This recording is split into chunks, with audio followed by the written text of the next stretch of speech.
with Agile, I thought it's a really practical way that speaks of specific processes, of specific roles.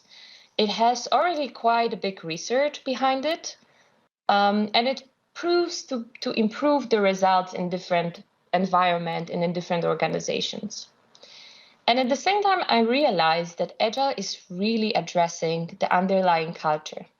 So for me, starting to work in Agile was actually using the new rituals, the new processes, the new roles to create new habits, to create the new environment in which people can have a place of collaboration, working together for one purpose, and focusing on how we really make things happen. And this was my intention from the very beginning, creating the environment for people in which they can truly flourish.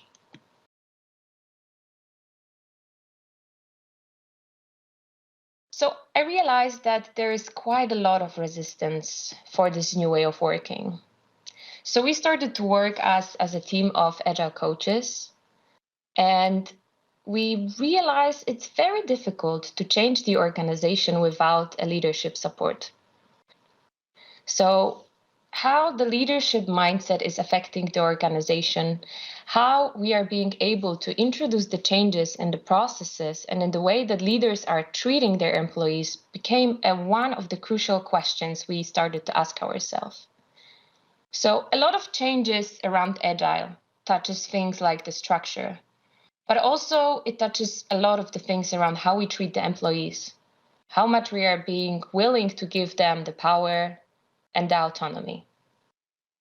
And with the beginning of the Agile transformation, we didn't have too many supporters in the leadership team. So we had people who were trying to block the changes we are trying to introduce because probably what we believed was they're afraid to lose the influence that they have, and maybe they can even become less relevant. Some, it felt like they just wanted to grow their own empires, their own silos by getting more people and budget. And anybody who is outside of the empire that wanted to have some influence into their empire felt like a threat. I have heard many times sentences like, we've been agile already 30 years ago, agile doesn't fit to our environment, or yeah, this is quite okay, the Scrum is quite okay, but we can only use some elements of Scrum. Why don't we just do daily once a week? Or why don't we just have 2-month sprint?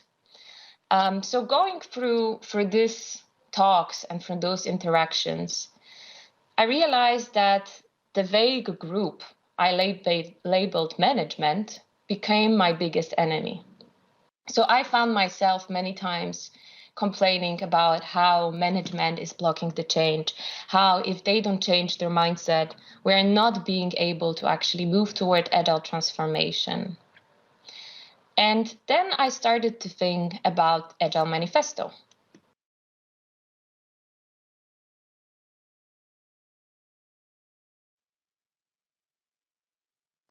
So I was reflecting back again on my role as an Agile coach with the Agile transformation and remember those two things around Agile Manifesto, around individuals and interactions and customer collaboration. You probably remember those ones. And I started to wonder, am I living Agile Manifesto in my everyday work, in my everyday Agile transformation that I'm trying to bring to life? And then this question popped up in my head. Who is my customer while I do Agile transformation? So if I'm about to preach something, I should probably also practice it. So if I'm about to practice and live the values from Agile Manifesto, I had to think about who is really my customer while I do Agile transformation. So when I was thinking about it, from one side, I have been hired by management. And if I have been hired by the management, let's say to do my role, then I'm not doing the greatest job when it comes to customer collaboration.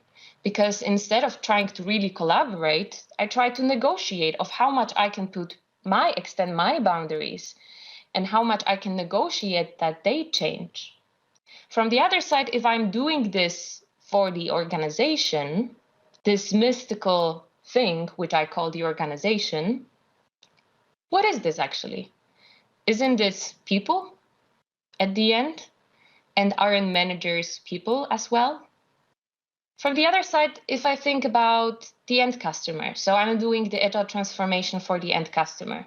So my focus is then to enable our organization to deliver better, more innovative products fast to the market. And if that's the case, then what should be at this point the focus of my work as an agile coach in the agile transformation?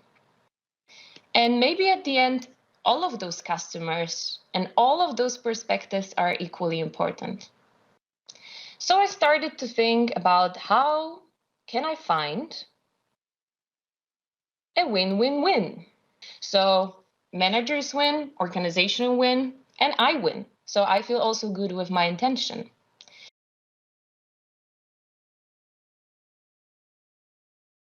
I thought that, I know all these theories. I know, I've learned so much about agile leadership. I know how to behave. And I thought I can do a good job. I think I can do a good job with this. But then came the 4 horsemen of apocalypse. So it turned out that it's actually not that easy to fulfill the expectations I set for myself as a manager. So a big part, one of the horsemen, and a big part of my work is administration work.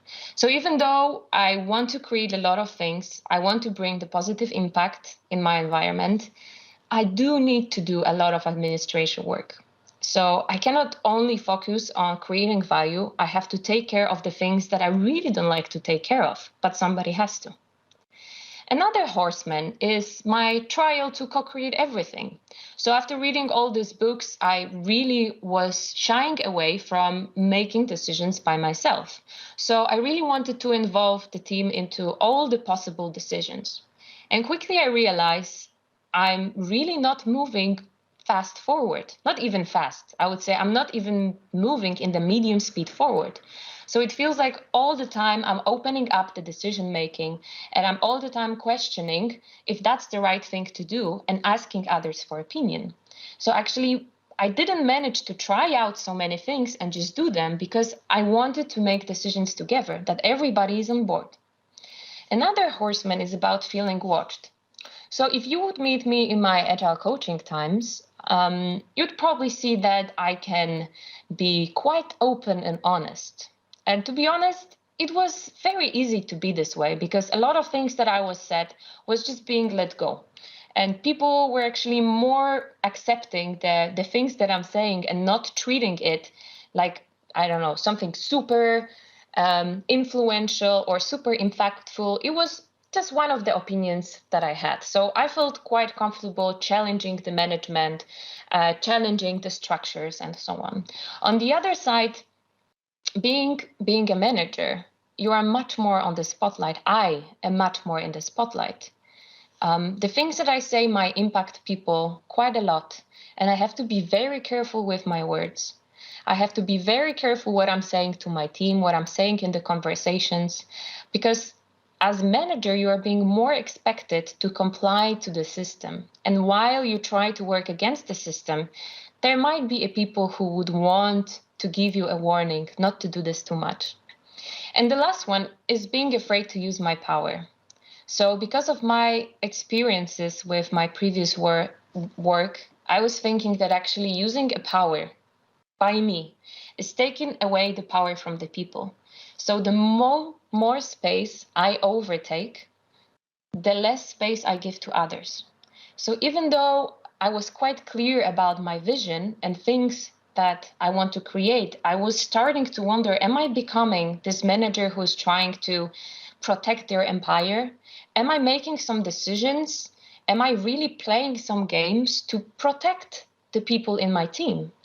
So in the way I felt I have a good intention, but I started to think, Is it the right thing to do? And then I realized that I actually started to walk in the management shoes. So it was very easy for me before to judge some management that at this time I considered my enemy. But I understood when I started to walk in their shoes that no matter how great I wish to be, no matter how much I have read and how much there is good intention in me, there are circumstances that might limit my possibility to live up to my own aspirations. It was very easy to be teaching and telling managers how they could and should be without trying to be one. All of this got me really thinking if I can be even a good manager, if I'm not going to let my team down, if I'm making the right decisions, am I maybe too soft, am I maybe too hard? And then I had a conversation with my coach, and she told me to come back to my intention of why I started to do this job.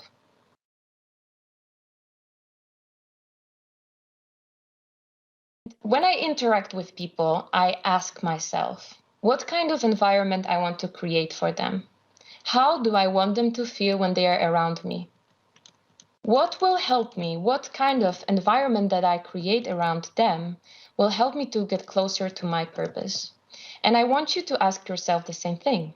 What kind of environment do you want to create? So trying to change people means that actually we are usually putting ourselves in one of the boxes. One box is better than. The other one is I deserve.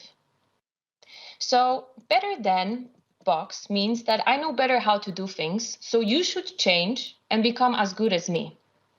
I deserve box means that I believe you should change because I am a victim and cannot achieve some kind of purpose because you are blocking me, because you are doing something that it's not helping me.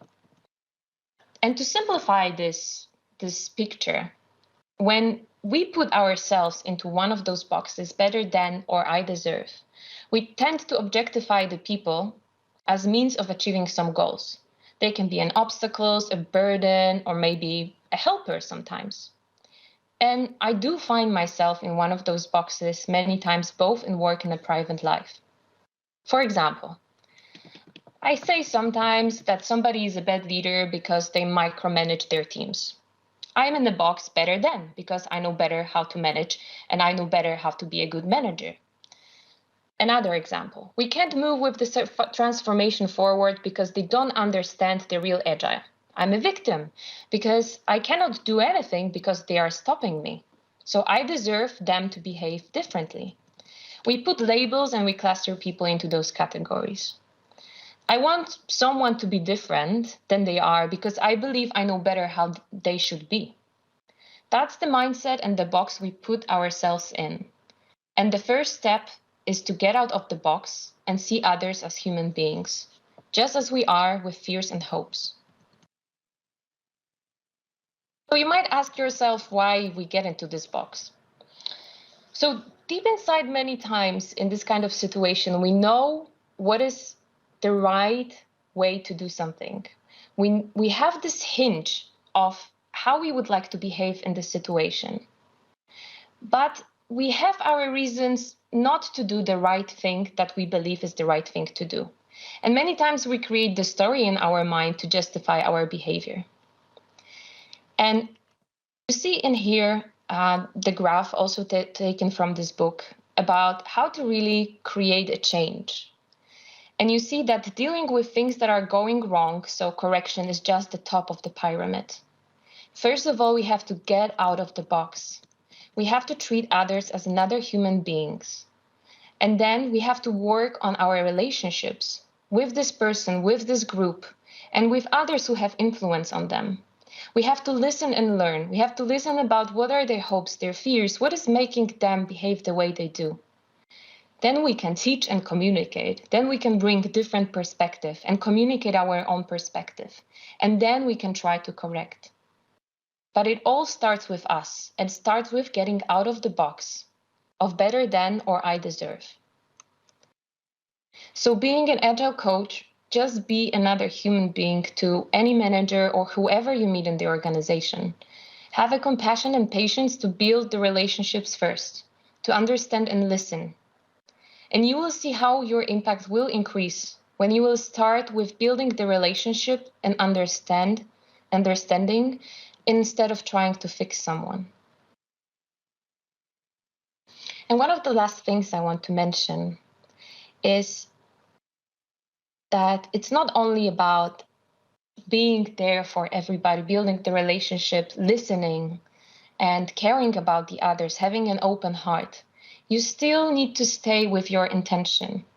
So the great leaders, as for the great leaders, it is what they stand for with courageous and compassionate hearts that moves us.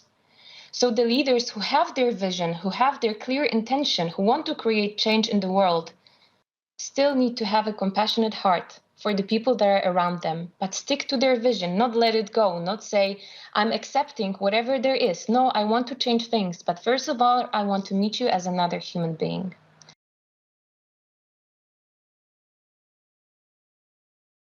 Very pragmatic advice is stay with the team. Listen, what is important for them? What are their goals, personals, and as a team?